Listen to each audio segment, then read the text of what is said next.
Welcome back to another video, my friend. I'm Blake, and you're you, and this is Orhzov Venture into the Dungeon in Explorer. Now let's start taking a look at this deck breakdown so that we can get ready for all of the fun shenanigans we're going to be able to pull. The main staple of the card is built around Barrowin of Clan Undurr. Now this is a 4-mana 3/3 legendary dwarf cleric. When Barrowin enters the battlefield, venture into the dungeon. Now if you're not familiar, quick recap.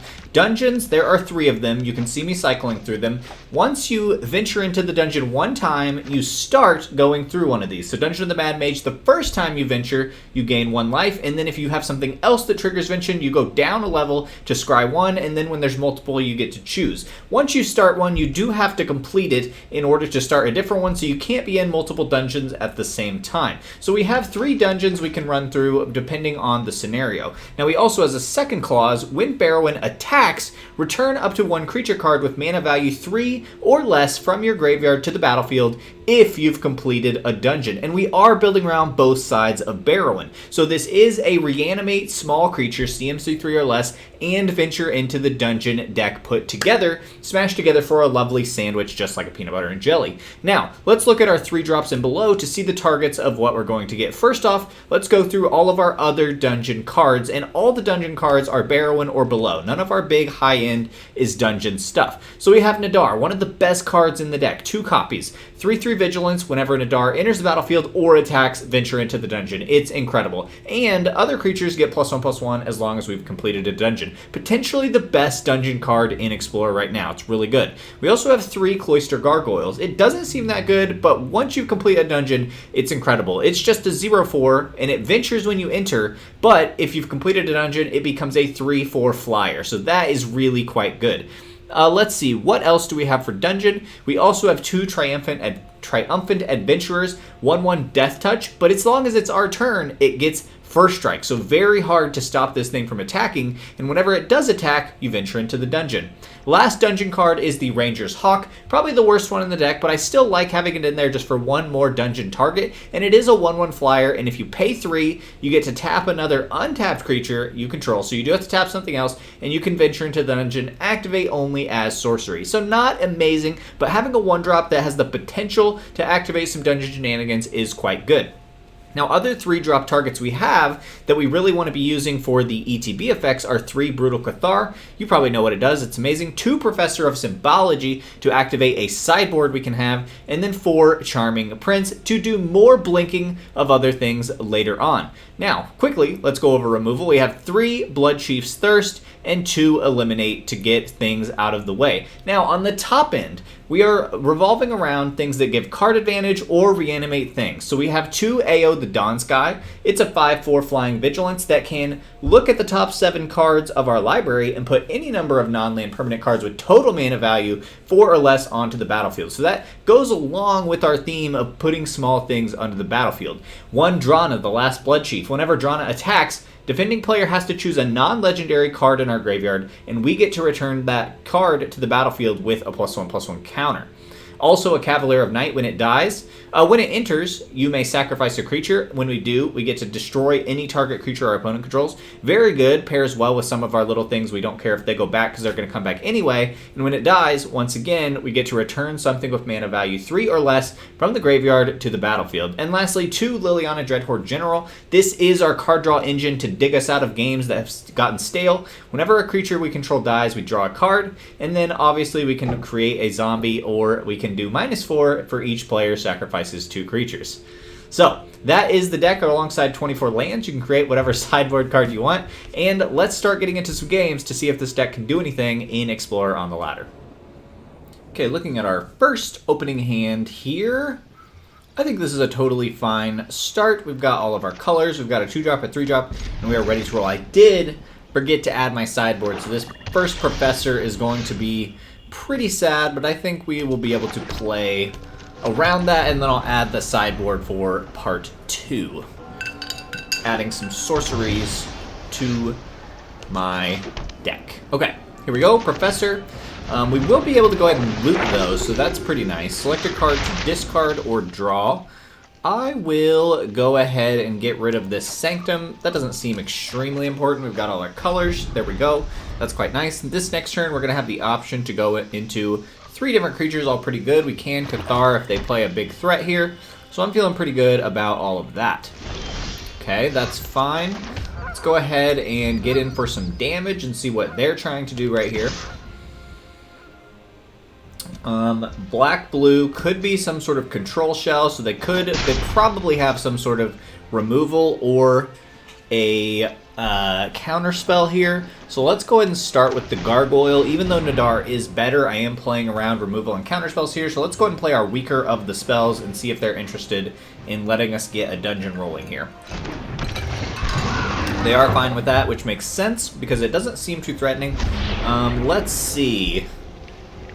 I usually go with the Lost Mine of Phandelver because it's only 4, so you get through it quickly. This gives you more value overall, but it takes a long time to go through. And then the Tomb of Annihilation is kind of like a trade-off. You get the biggest payoff at the end, but you also don't, but you have to sacrifice to get it. So I really like Lost Mine of Phandelver, probably 80% of the time or so.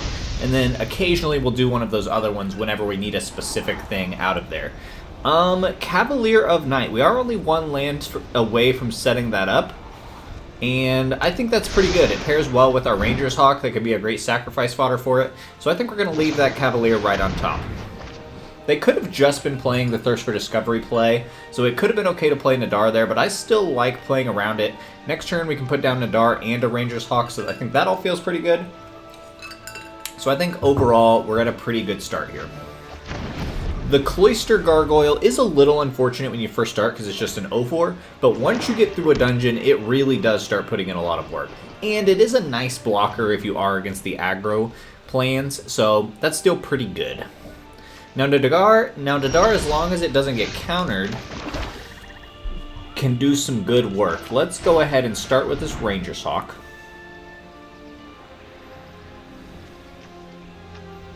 This does have to enter the battlefield to venture. We are going to go ahead and see if we can't draw something out by attacking with our Professor here.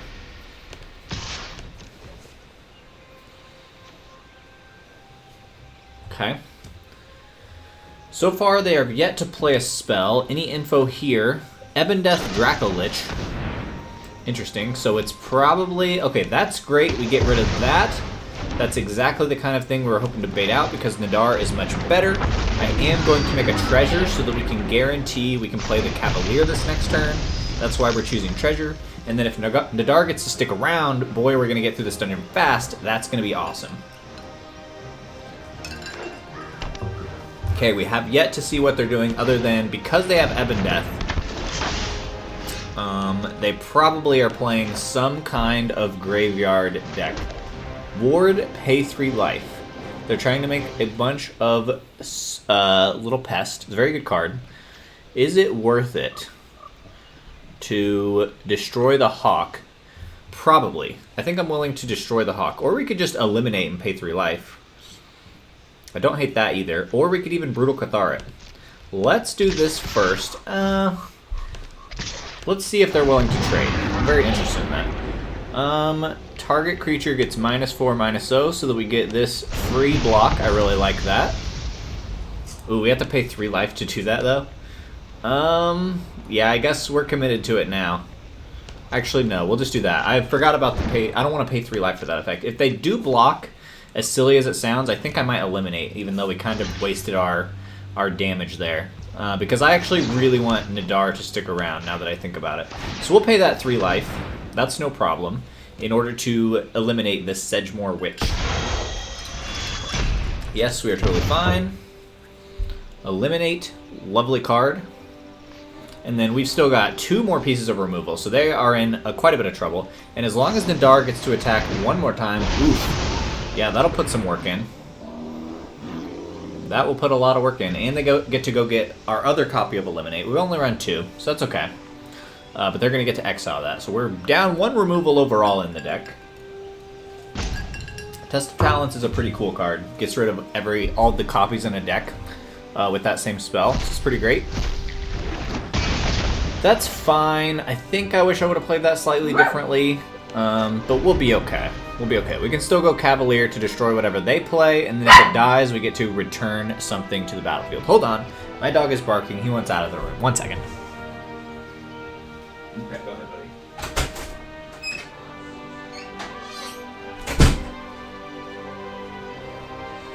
I'm back before they even made a decision.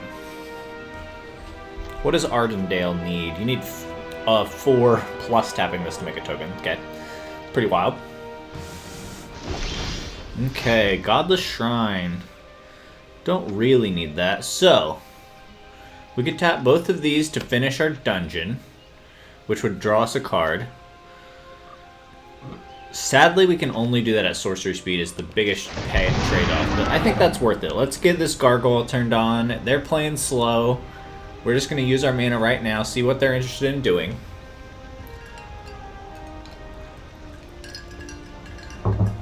Are they going to Field of Ruin or Ardenvale? That's fine. Give us 3 mana back up for free. I'll take you up on that. Let's see. We've got black, black, black. We've got white, white, white. So it doesn't super matter what we pick here. Doesn't super matter. Our opponent is taking their good time here. And we get to draw a card. That's awesome. Great payoff for this dungeon. And Drana is a good one to get here too. I think that is even worth paying to and cashing in on our treasure to get her down now.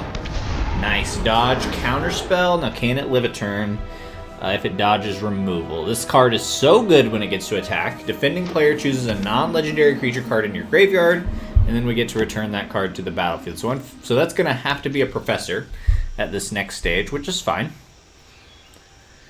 Also combos pretty well with the Cavalier because it lets us dump something in the yard that we get to bring back, so that's pretty fun. And we are sitting in a very good position. Ooh, Limrith. That is going to be tough to play around. Luckily, Ward 4 is insane, though.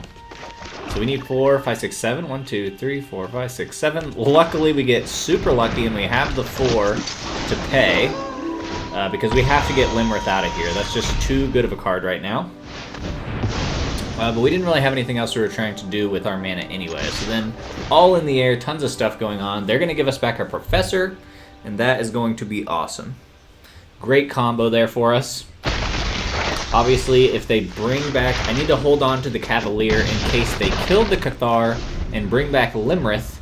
Then our only shot is bringing back Cavalier, but then that's going to cost 9 mana total to get rid of. So Limrith is quite a big problem right now. Whoa! Yeah, that is about as bad as it could have been for us. That really is. And then they're going to be able to draw a bunch of cards with that, so that just got crazy. It got absolutely crazy.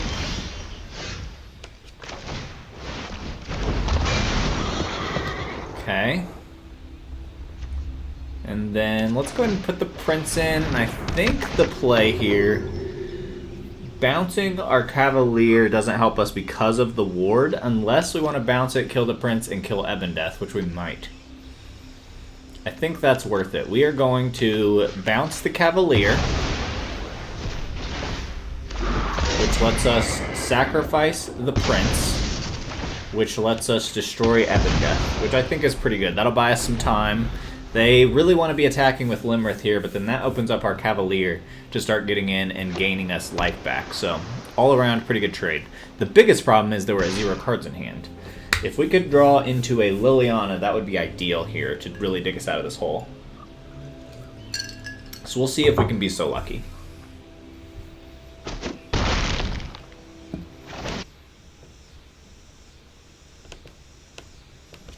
Apologies. I just had to check something here. Ooh. That is not ideal. They've probably got some kind of removal for us. We might be taking the L on this one. If they do remove, at least we get to bring something back, so that's good. Okay, they do destroy. And then we get to bring back... What do we bring back? Probably Nadaar.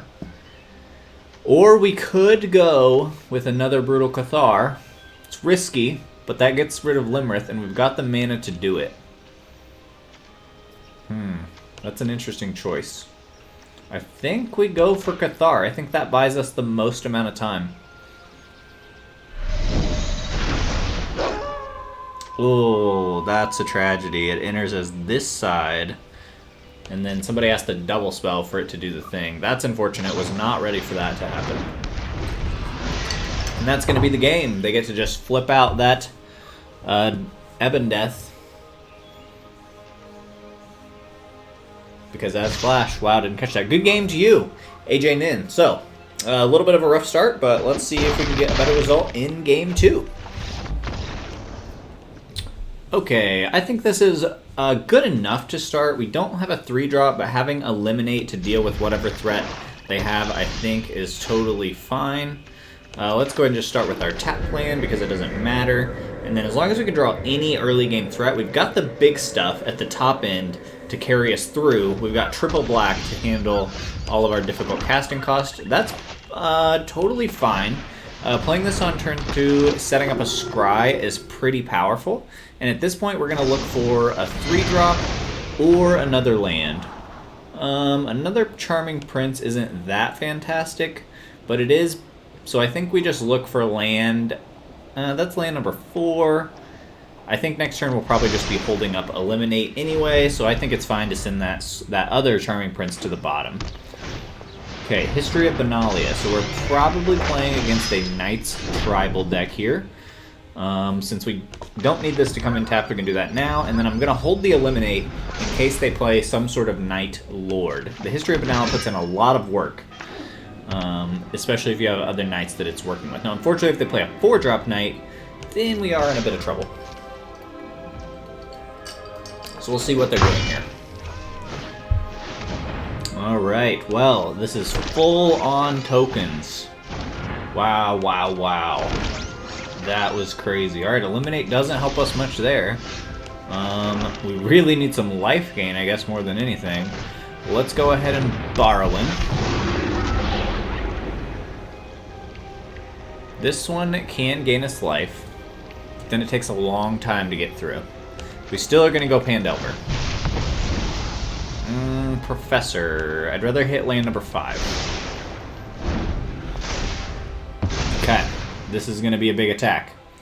Especially if they have any kind of pump spell at all. That's unfortunate. They were able to launch out a bunch of tokens. If we can stabilize, they played a lot of cards out of hand. So if we can get down a Cavalier with that lifelink, that would really save us, but they're probably going to make us discard it. But then, putting down an AO is pretty good. Yeah, Cavalier is a great choice there for them. This is a temporary buff, so we're actually going to take that. 8, 9, 10, 11, 12. We have to keep Barrowin around, I think. So we can't... man, maybe I was supposed to get rid of the 4. Yikes. Yeah, that's probably just an L. I don't really see how we come back from that. 2, 4... They have 8 damage on board, and we can't stop more than that. So they're going to have exactly 6 free damage. That is unfortunate. Unfortunate run for the deck. If I would have blocked one of the Knights, it would have been okay. But they're going to get us. Let's keep trying with this deck and see if we can get a better run with it. I'm feeling totally fantastic about that. Apologies if you hear the thunder. It is getting ready to storm here, so hopefully it's not too annoying. If you do hear the storm, leave me a comment in the section letting me know that you hear the storm or the thunder, or if you don't, and that'll just help me with the little Google algorithm, you know? So thanks. I would appreciate it if you're still watching. Thank you. You're awesome. Okay, lovely. Let's see if we can get this Adventurer down. If he gets to start attacking, then that's pretty awesome. He's going to put in a lot of work here. Probably going against probably a Spirits deck, most likely. I don't know how we'll fare against the Spirits deck. It's a very, very good deck. And a lot of our interaction is kind of slow. But we get to adventure triumphantly lots of times here. Pandelver is the way to go here, I think, for sure. 5. We don't really need to get to 5 with no 5-drops in hand, so we're going to send that one to the bottom. Now... what is the play? We can always... I think a Brutal Cathar here is fine. Put some pressure on. We can hit the Sailor is fine. And then we can always bounce it with the Prince if we need to. That's fine. No problem there. Gets that Rattle Chains out of the way. That's one of the best cards in the deck. When it enters, it gives us Spirit Hexproof. And of course, you run all Spirits. Empyrean Eagle. Yeah, we want to get rid of that right now. So... Couple options. First, let's get rid of the eagle by doing this, and then it might even be worth... both of these have kind of done their thing. I think we'll hold on to the Bloodchief's Thirst for now, and we'll just keep going right here. A treasure isn't going to do that much for us, but neither is a 1/1 on the ground. We'll go ahead and make a treasure.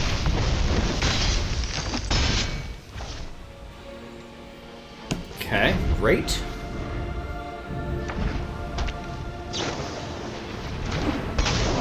That's fine. I think we can trade some damage here. Okay, let's go ahead and go to combat.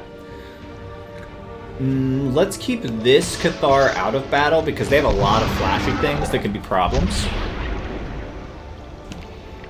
Yeah, nothing we need to make small here, really. And then we will get to complete this dungeon with Nadaar entering, so that's going to feel pretty good. Great. Love that. Let's get Nadaar in there. They might have a counterspell. I don't remember if this deck runs any counterspells or not. And draw a card. Lovely. That's pretty fine. Do we want to use a Bloodchief's Thirst while we've got it available? I don't think so. I don't think a Bloodchief's Thirst here does enough for us to hit any of these cards. None of these buff anything or do anything good like that. An AO is going to do some work, though. That's pretty cool. But the good news is, now that they are tapped out, we can kill the AO, but they will get to blink some stuff in, I guess, with some small stuff, so that's good. But we at least get to know exactly what they've got to work with. Nadaar buffing the whole team is pretty awesome. Double Supreme Phantom. That is really unfortunate. Luckily, we can kill one of them so that everything's a little smaller. And then 1/3, we can handle that because they're tapped out. We might be ready to go each player lose life. I think we're going to go... What's our life total at, though? We're actually lower, so we're going to go back to Pandelver.